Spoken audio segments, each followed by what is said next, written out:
గాజాలో ఉన్నటువంటి రఫా నగరాన్ని స్వాధీనం చేసుకోవడం కాదు, దాంట్లో ఉన్నటువంటి వాళ్ళందరి అంతు తేల్చడం కోసం ఇజ్రాయెల్ అడుగుపెట్టింది.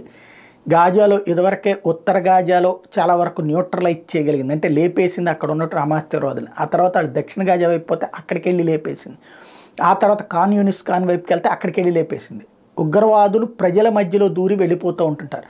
వాళ్ళని అంతం చేసే టైంలో ప్రజలు కూడా చచ్చిపోతున్నారు. ఇప్పటికీ దాదాపు 29,000 మంది ప్రాణాలు కోల్పోయారు. అందులో కనీసం 24,000 మంది ఉగ్రవాదులే ఉంటారు. 5,000 మంది సాధారణ ప్రజలు కూడా ఉండొచ్చు. ఇప్పుడు రఫాలో ఒక్కరోజు కాదు, 2 రోజులు కాదు, ప్రపంచ దేశాలని ఒత్తిడి తెస్తున్న రఫాలో తన అటాక్ ప్రారంభించింది.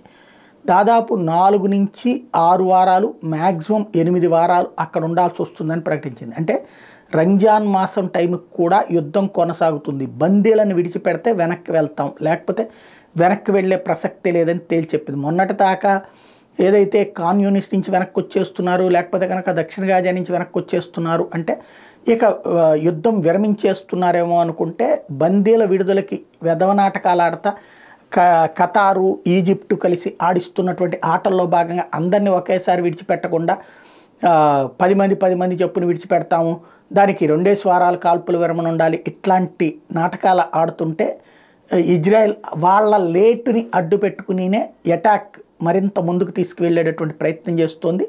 యుద్ధం మరింత ముమ్మరం చేస్తున్నామని తేల్చి చెప్పేసింది ఇజ్రాయెల్.